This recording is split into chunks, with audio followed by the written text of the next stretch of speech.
Hello watchers of The Walking Dead, my name is Nick Pell and this is, as usual, coming from my college dorm room. Now, today I'm going to be talking to you guys about my thoughts on Season 3 of the AMC show The Walking Dead. Just FYI right now, the season just ended, so I will be putting some spoilers from the season itself in this review.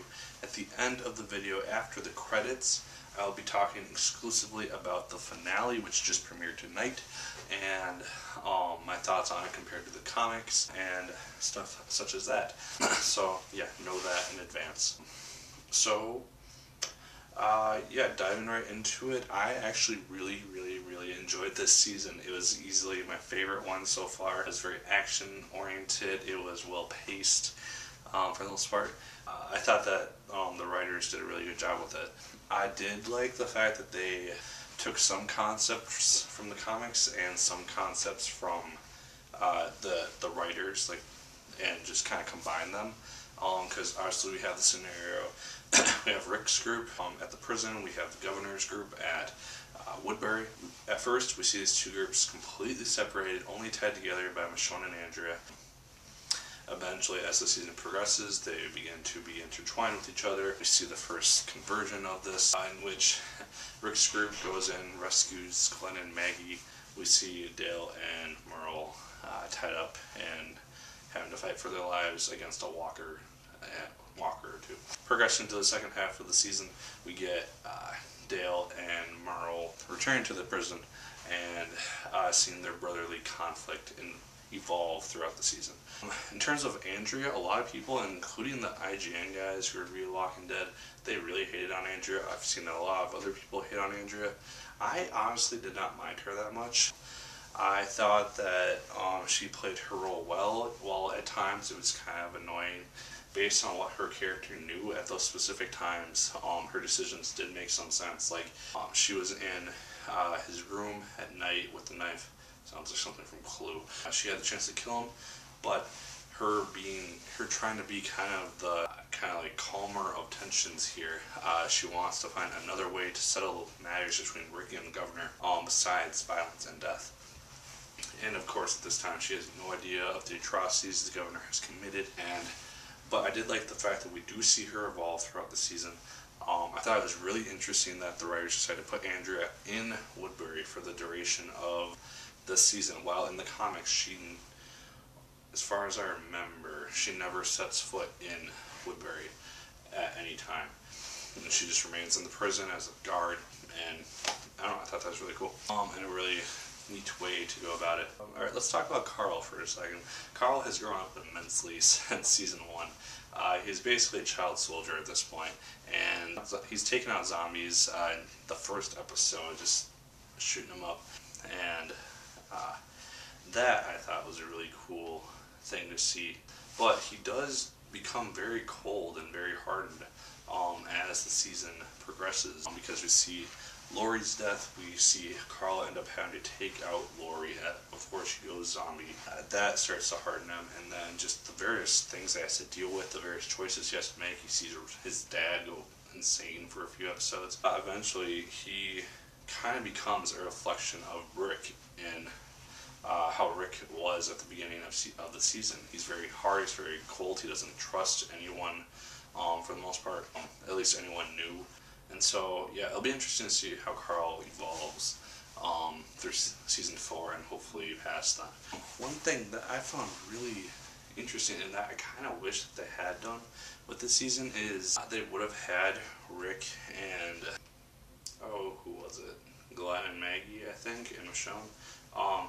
Whoever it was, the group that got taken to Woodbury in the comics, I really wish that Rick would have lost his arm or his hand, because I thought that was very symbolic, kind of eliminated any sort of god complex he could have gotten. I thought it was very symbolic. Granted, it could happen with Season 4, I don't know. I understand that that would be very difficult to have to do prosthetics with every single episode, so I understand why they might have taken it out, but I thought that was kind of a really interesting thing that they did in the comics. I thought it kind of made Rick who he was further in the comics, and so I'd like to see that happen eventually in the TV show.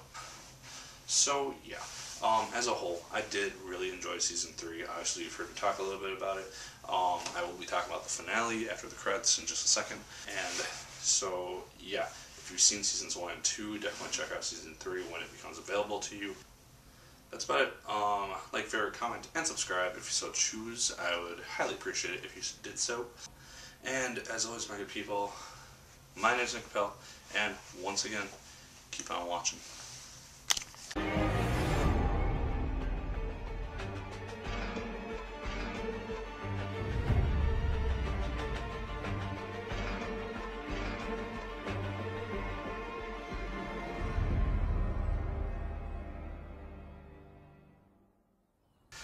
And if you are returning now, you are wanting to see my thoughts on the season 3 finale of The Walking Dead.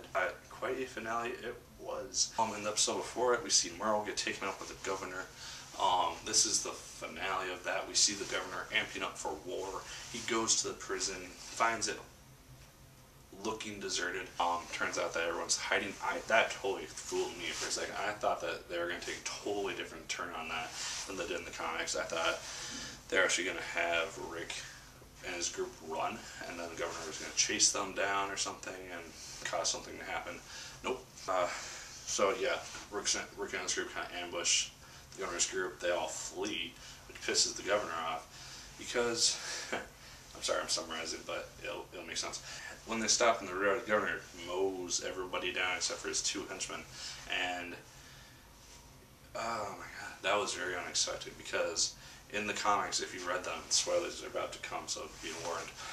When the prison is raided by the governor, his people eventually turn on him. It's not him turning on his people, and that one break from reality kind of ended the governor almost. Yeah, so I thought that was very interesting. I like the fact that he ran out of bullets coincidentally when the one girl who didn't get shot was just lying under her friend. And she just luckily lives. And so yeah, I thought that was cool. We see Andrea tied up in the governor's prison area with Milton. He's been stabbed. He's dying. He dies. He goes zombie. And Andrea basically has to take him out. I was very saddened to see Milton die, and then eventually when Rick's group finds her, she's been bitten and she dies. Oh my god, I was not expecting that, because in the comics she is still alive. And so, I was not expecting Andrea to go out. I'm sure a lot of people cheered when that happened, but I was not expecting it at all. So, yeah, that threw me for a big loop. I thought that they did her finale scene very well, though. She did a noble take on it. She was brave, all that jazz. And so yeah, I thought it worked really well. Going to the ending, it disappointed me, to be honest, because end of season 1, we got the huge explosion in the factory or whatever, which was a big tension builder. End of season 2, we got the farm being raided, everyone kind of scattered, all that jazz.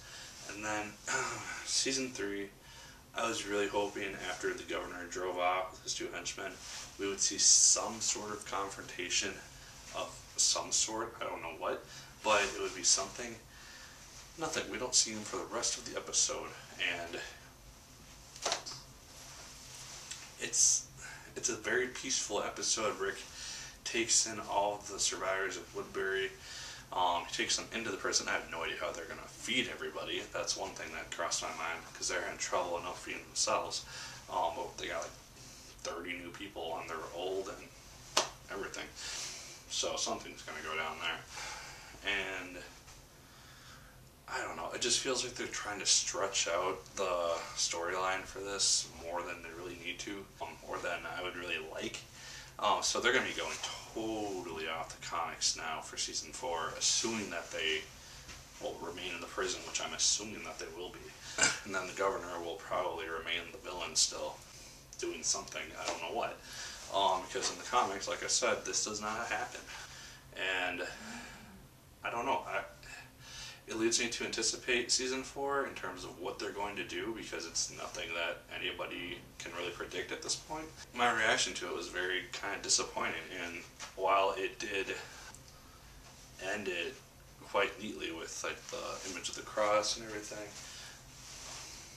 I don't know. Just wasn't the ending I was expecting. I did like Carl's little cold shoulder that he gave Rick at the very end when Rick told him that there's people that are going to stay with them now because he doesn't trust anyone anymore. Those are my thoughts on the finale. That's my thoughts on season 3. Sorry if this video is obscenely long, I'm sure it is. But that's how it goes when you get me rambling on an episode that I like. So yeah, what were your thoughts on it? Leave comments below letting me know what you thought of it. Video response, all that jazz if you so choose. Like, share, comment, and subscribe if you so choose. I would appreciate that immensely. And that should about do it. As always, my name is Nick Pell, my good people, and once again, keep on watching.